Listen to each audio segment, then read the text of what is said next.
சில காலத்துக்கு முன்பு வர நம்முடைய அன்புக்குரிய சகோதரர் ஓபிஎஸ் அவர்கள் இந்த மேடையில இருப்பார்னு அவரு எதிர்பார்த்திருக்க மாட்டார்.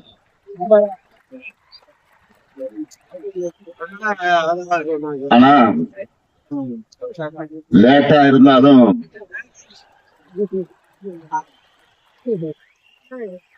மக்கள் திலகம் எம்ஜிஆர் இருந்த தாய் கழகமான திராவிட முன்னேற்ற கழகத்திற்குத்தான் திரும்பியிருக்கிறார்.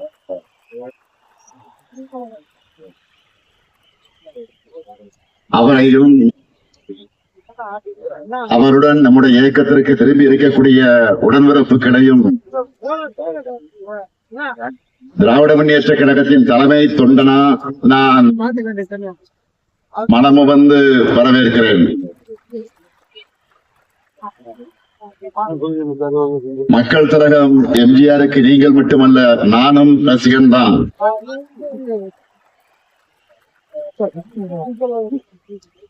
கழகம் எம்ஜிஆரை வளர்த்தது, அவரும் கழகத்தை வளர்த்தார். முத்தமிழறிஞர் கலைஞரை தலைவராக ஏற்றுக்கொண்டார்.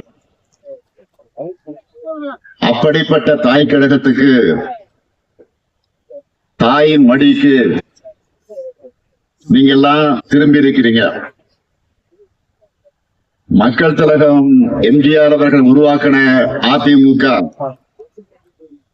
யாருக்கோ அடிமை சேவகம் செய்ய போனதுனால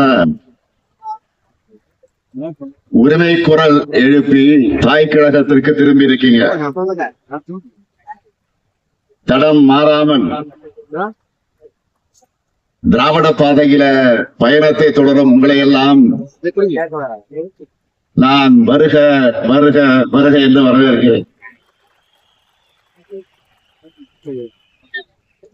பேரறிஞர் அண்ணாவின் பெயரை தாங்கியுள்ள இயக்கம் அவரையும் அவரது கொள்கைகளை மறந்து துரோகத்தினுடைய முழு உருவம் ஆனதால பேரறிஞர் அண்ணா தொடங்கிய இயக்கத்திற்கு நீங்கள் எல்லாம் வந்திருக்கிறீங்க. சுயமரியாதையின் கோட்டையான அண்ணா அறிவாலயத்திற்கு வந்திருக்கிறீங்க.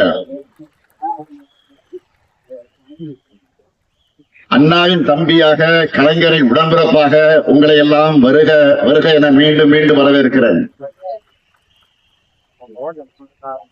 நம்முடைய அருமை சகோதரர் ஓபிஎஸ் அவர்களை இந்த மேடையில பார்க்கும் போது எனக்கு ஒரு நிகழ்ச்சி நினைவுக்கு வருது. 2008 தலைவர் கலைஞர் அவர்கள் முதலமைச்சராக இருந்தப்போ நம்ம ஓபிஎஸ் அவர்கள் சட்டமன்ற எதிர்க்கட்சி துணைத் தலைவராக இருந்தார். அப்போ நவம்பர் 11ஆம் தேதி இலங்கை தமிழர் பிரச்சனை குறித்து சட்டமன்றத்தில் நடந்த கவன ஈர்ப்பு தீர்மானத்தின் மீதான விவாதத்தில் நம்ம ஓபிஎஸ் அவர்கள் பேசினார்கள். மறுநாள் காலையில முரசொலியில என்ன ஹெட்லைன்ஸ் போட்டாங்க தெரியுமா? பச்சை தமிழர் பன்னீர்செல்வம் குறிப்பிட்டு செய்தியை வெளியிட்டாங்க. நம்ம ஓபிஎஸும் முரசொலி செய்தியை குறிப்பிட்டு அவையில பேசினார். உடனே கலைஞர் என்ன சொன்னார் என்று கேட்டால், பச்சை தமிழர் பன்னீர்செல்வம் அதற்காக கவலைப்படக்கூடாது. பச்சை தமிழர்னு தந்தை பெரியார் அவர்கள் காமராசருக்கு பட்டமே கொடுத்திருக்கிறார். அதைத்தான் முரசொலி கொடுத்திருக்கிறது. அதுவும் முரசு அடித்து கொடுத்திருக்கிறது தலைவர் கலைஞர் சொன்னார். இப்படி தலைவர் கலைஞரால் பாராட்டப்பட்ட ஓ பன்னீர்செல்வம் அவர்கள் திராவிட முன்னேற்ற கழகத்தில் இணைஞ்சதை நினைச்சு நான் மிகுந்த மகிழ்ச்சி அடைகிறேன். நம்ம ஓபிஎஸ் அவருடைய ஸ்பெஷாலிட்டி என்னன்னு கேட்டா, எப்பவுமே சிரிச்ச முகமாகத்தான் இருப்பார். பாருங்க, அதுதான் அவருடைய பண்பு. பொதுவா ஒருத்தர் முறைச்சுக்கிட்டாதான் பிரச்சனை ஆகும். ஆனா நம்ம ஓபிஎஸ் அவர்களுக்கு அவ்வளவு சிரிப்பே ஒரு காலத்துல அவருக்கு பிரச்சனை ஆயிடுச்சு. ஒரு முறை அவர் என்னை பார்த்து சிரிச்சுட்டார் சட்டமன்றத்துல. சாலையை பார்த்து ஓபிஎஸ் சிரிச்சுட்டாருன்னு ஏதோ 2 நாட்டுக்குள்ள போர் வந்த மாதிரி பிரச்சனை ஆக்கிட்டாங்க. அரசியல்ல 1000 விமர்சனங்கள் இருக்கலாம். ஆனா சட்டமன்றத்திலேயும் பொதுவெளியிலையும் ஒருத்தர் சந்திக்கும் போது நலம் விசாரிக்கிறது அரசியல் மாண்பு, அதுதான் பண்பாடு. அப்படித்தான் அப்ப முதலமைச்சராக இருந்த சகோதரர் ஓபிஎஸ் அவர்களை பார்த்து மரியாதைக்காக வணக்கம் வச்சேன். அவரும் சிரிச்சார். உடனே இதை குற்றச்சாட்டா ஆக்கிட்டாங்க. ஆனா யார் என்ன சொன்னாலும் தன்னுடைய பண்பை மாற்றிக்காம அமைதியோடவும் அன்போடவும் அதே சிரித்த முகத்தோடு இன்றைக்கும் இருக்கிறார் நம்ம ஓபிஎஸ் அவர்கள். அமைதியும் புன்னகை மட்டுமல்ல, ஓபிஎஸ் சொன்னா ஞாபகத்துக்கு வரக்கூடிய ஒரே சொல் விசுவாசம். மறைந்த அம்மையார் ஜெயலலிதா அவர்கள் தான் அமர்ந்த முதலமைச்சர் இருக்கையில நம்முடைய ஓபிஎஸ் அவர்களை 2 முறை அமர வச்சார். தன்கிட்ட ஒப்படைச்ச அந்த அரசாட்சிய எந்த துரோகமும் இல்லாம திருப்பி ஒப்படைச்ச நேர்மைக்கு சொந்தக்காரர்கள் தான் ஓபிஎஸ். அதனாலதான் அம்மையார் ஜெயலலிதா அவர்களை சகோதரர் ஓபிஎஸ் அவர்களை பற்றி புகழ்ந்து பேசியிருக்கிறார். விசுவாசத்திற்கு ஒரு ஓபிஎஸ் தான், துரோகத்திற்கு அடையாளமாக இருக்கிறவர் தான் பழனிசாமி அவர்கள். கூவத்தூர்ல அம்மையார் சசிகலா கால ஊர்ந்து தவழ்ந்து போய் முதலமைச்சராயிட்டு அந்த அம்மையாரை நோக்கிய நீ எனக்கு பதவி வாங்கி தந்தாயா என்று ஒருமையிலே கேட்டவர் தான் பழனிசாமி அவர்கள். அவர் இன்னும் என்னவெல்லாம் சொல்லியிருப்பார் என்று நம்முடைய சகோதரர் ஓபிஎஸ் அவர்களுக்கு நன்றாக தெரியும். பழனிசாமி அவர்களை பொறுத்த வரைக்கும் தன்னை காப்பாற்றிக் கொள்ள எது வேண்டுமானாலும் செய்வார். அவருடைய உச்சக்கட்ட துரோகம் என்ன தெரியுமா? தன்னை காப்பாற்றிக்க மக்கள் திலக எம்ஜிஆர் உருவாக்கிய அம்மையார் ஜெயலலிதா அவர்களால் வளர்க்கப்பட்டிருக்கக்கூடிய இயக்கத்தையே இன்னைக்கு அடமானம் வச்சிருக்கிறார் பழனிசாமி.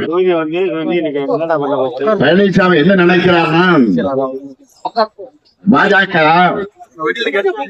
தனக்கு நல்லது செய்யும்னு நினைக்கிறார். உண்மையிலேயே பாஜக யாருக்கும் நல்லது செய்யாது. இன்றைக்கு கூட நீங்க செய்திகள்ல பார்த்திருப்பீங்க. நாளைக்கு மகளிர் தினத்தை அடிப்படையாக வச்சு இன்னைக்கு சிலிண்டர் விலைய 60 ரூபாய் உயர்த்தி மகளிருக்கு பரிசு கொடுத்திருக்கிறாங்க. கடந்த 2024ஆம் ஆண்டு 100 ரூபாய் குறைச்சது தேர்தலுக்கான மும்மாற்றலை நிரூபிச்சிருக்கிறார் பிரதமர் மோடி அவர்கள். 2024 கோடிக்கணக்கான குடும்பங்களோட நிதி சுமையை குறைக்கிறோம்னு 100 ரூபாய் குறைக்கிறோம்னு சொன்னவர் இன்னைக்கு எதுக்கு சுமைய ஏற்றி இருக்கிறார்? வார்த்தைக்கு வார்த்தை நாரி சக்தின்னு சொன்னவங்களுக்கு இன்னைக்கு அந்த பெண் சக்தி கண்ணுக்கு தெரியலையா? பெண்களுக்கு அதிகாரம் அளிக்கிறதா சொல்லிட்டு வாக்கு திருட்டு மாதிரி அவருடைய பணத்தையும் பறிக்கிறது நியாயமா?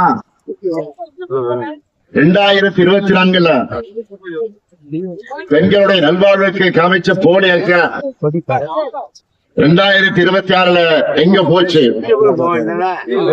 பாஜகவை பொறுத்த வரைக்கும் மக்களுக்கு நல்லது செய்ய விட மாட்டாங்க.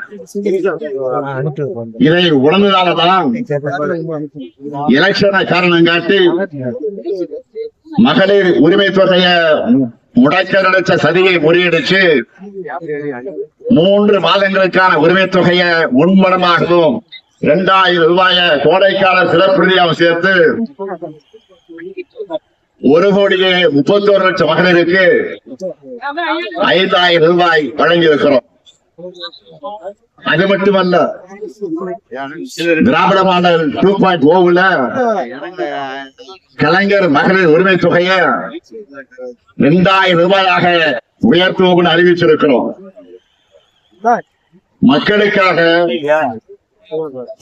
பார்த்து திட்டங்களை தீட்டி நன்மைகளை செஞ்சு மக்களுக்கு கொடுத்தா அதுதான் திமுக.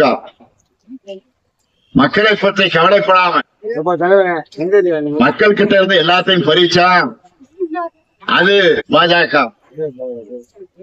இப்படி யாருக்குமே நன்மை செய்யாத பாஜகவா அதிமுகவுக்கு நன்மை செய்ய போகுது? அதிமுகவுடைய ரத்தத்தை தான் உறிஞ்சி எடுக்கும். அதுதான் நடக்க போகுது. இதுல பழனிசாமிக்கு ஏதாவது டவுட் இருந்தா இதுக்காவது அவர் கொஞ்சம் தலையை தூக்கி பீகார்ல நடக்கிறத பார்த்து 10 முறை முதலமைச்சராக இருந்த மாண்புமிகு நிதிஷ்குமார பாஜக பந்தாடிச்சு. பீகார்ல நிதிஷ்குமாருடைய ஐக்கிய ஜனதாதள தலைமையில் நடக்கிற என்டிஏ ஆட்சியில ஐக்கிய ஜனதாதளத்துடைய தலைவர் நிதிஷ்குமார் பொறுப்பை, முதலமைச்சர் பொறுப்பை ராஜினாமா செஞ்சுட்டு இன்றைக்கு மாநிலங்களவை எம்பியாக போகிறார். இத்தனைக்கும் கடந்த நவம்பர் மாதம் தான் சட்டமன்ற தேர்தல் முடிஞ்சு நிதிஷ்குமார் சிஎம் ஆனார், முதலமைச்சரானார். அதுக்குள்ள அவர் பதவி விலகுகிறார் என்ற செய்தி அதிர்ச்சியாக இருக்கிறது. நிதிஷ்குமார் அவர்களுக்கு பதிலாக பாஜக சார்பில் புதிய முதலமைச்சர் பொறுப்பேற்க இருக்கிறதாக தகவல்கள் ஆதாரத்தோடு வருகிறது. இன்றைக்கு நிதிஷ்குமார் அவர்களுக்கு ஏற்பட்டிருக்கக்கூடிய கதிதான் நாளைக்கு பழனிசாமி அவர்களுக்கும். அதுக்கு அவர் முதல்ல வெற்றி பெறணும்னு நீங்க நினைக்கிறது எனக்கு கேட்குது. எனக்கு கிடைச்ச தகவல் படி அதிமுகவில பழனிசாமிகளுக்கு பதிலாக ஆல்ரெடி வேறு ஒருவரை பொதுச் செயலாளரா பாஜக தேர்ந்தெடுத்து வச்சிருக்கு. பழனிசாமி அவர்களை இந்த தேர்தல் வரைக்கும் தான் பாஜக வச்சிருக்கும். பிறகு அவரையே தூக்கி விடுவாங்க. அதுதான் நடக்க போகுது. ஒருவேளை பாஜக கூட கூட்டணி வைக்க மறுத்திருந்தா இப்பவே மாற்றி இருப்பாங்க. அந்த அளவுக்கு அதிமுக பாஜக கண்ட்ரோலுக்கு போயிடுச்சு. அதிமுக தொடருடைய வாக்குகளை வாங்கி தன்மை வளர்த்துக்க பாஜக போட்டிருக்கக்கூடிய திட்டத்திற்கு துணை போயிருக்கிறார் திருவாளர் பழனிசாமி அவர்கள். என்டிஏ சார்பில் இப்ப நடைபெறக்கூடிய தேர்தலுக்கான கூட்டங்களை பாக்குறீங்க. அதை கவனிச்சீங்கன்னா நல்லா உங்களுக்கே புரியும். அதிமுக கூட்டணின்னு சொல்ல மாட்டாங்க, என்டிஏ கூட்டணி தான் சொல்லுவாங்க. ஏன் பிரதமர் மோடியே அதிமுக பெயரையே சொல்ல மாட்டார். 2 விரல் காட்ட படத்தை கூட மாத்திடுவாங்க.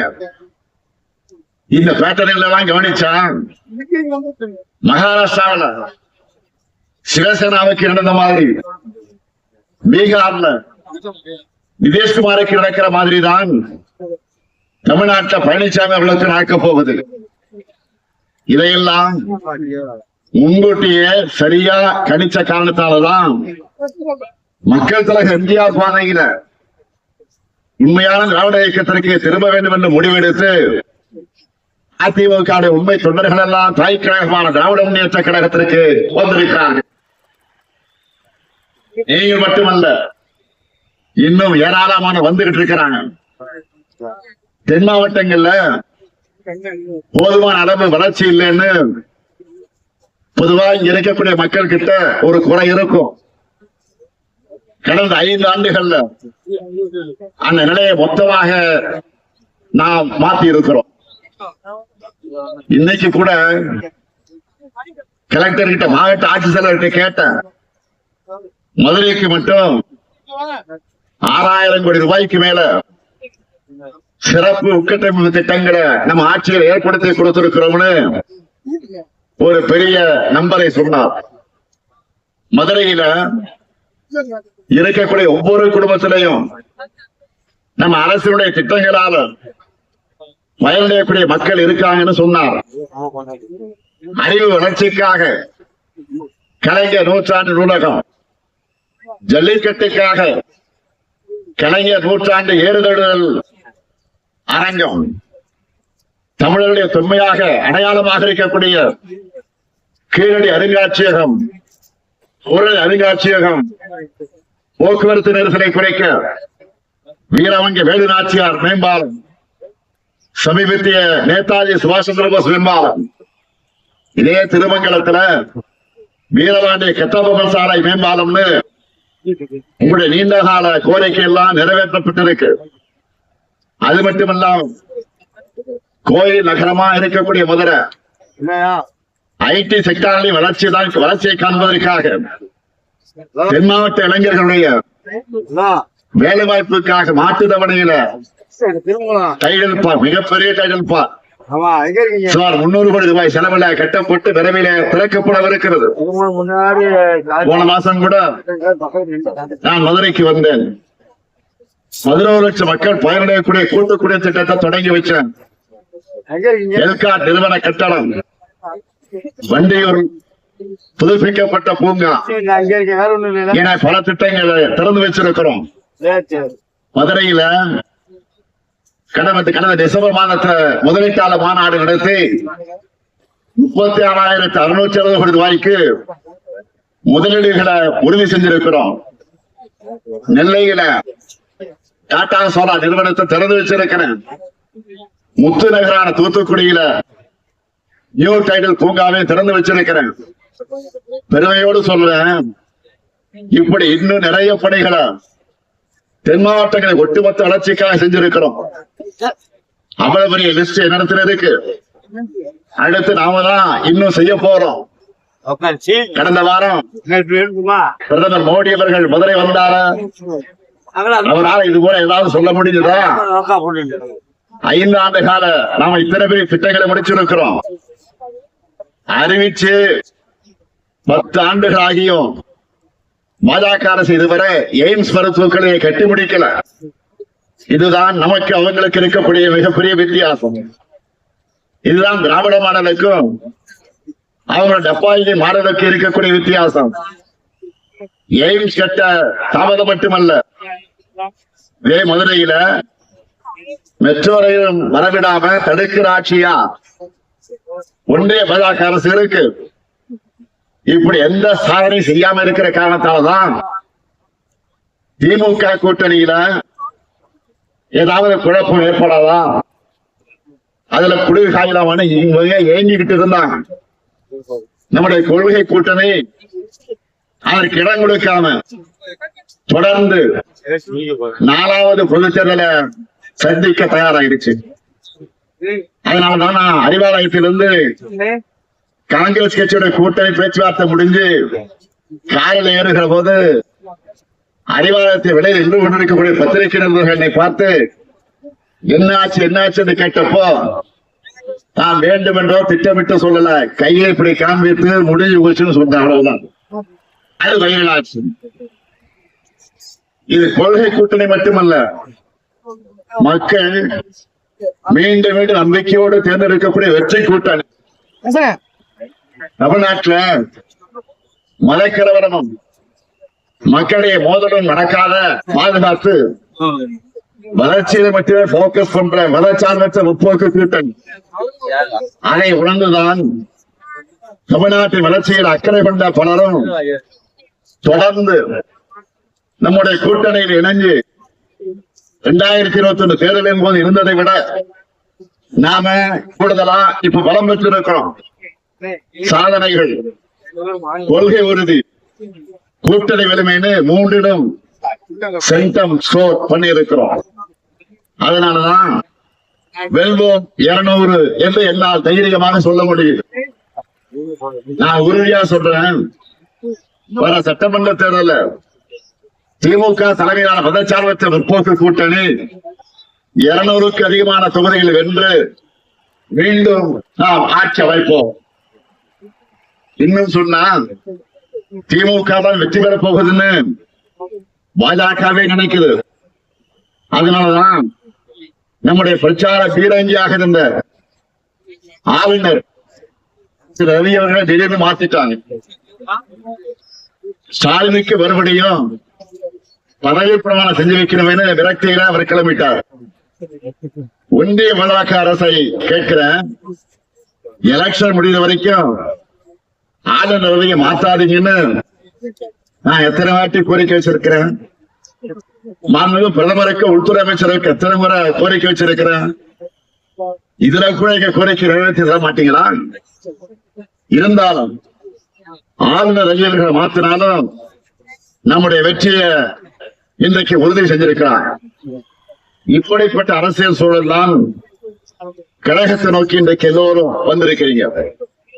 10 தோல்வி பழனிசாமி கட்சியிலிருந்து வெல்லும் திமுகவுக்கு வந்திருக்கிறீங்க. உங்களுக்கு ஏராளமான தேர்தல் வேலைகளை காத்திருக்கு. நம்ம கூட்டணியுடைய வெற்றிக்காக கடுமையாக உழையுங்கள். 200 தொகுதிக்கு மேல நாம வெற்றி பெறணும். உங்க உழைப்புக்கு நிச்சயம் அங்கீகாரம் கிடைக்கும். அண்ணன் ஓபிஎஸ் அவர்களோடு இணைந்துள்ள அனைவரையும் நான் மீண்டும் மீண்டும் தலைமை கழகத்தின் சார்பில், ஏன் நம்முடைய நெஞ்சில் புள்ளி வைக்கக்கூடிய தலைவர் கலைஞர்களின் சார்பிலே மனதார வருக வருக வருக என வரவேற்று வெல்வோம் ஒன்றாக விடைபெறுகிறேன். நன்றி.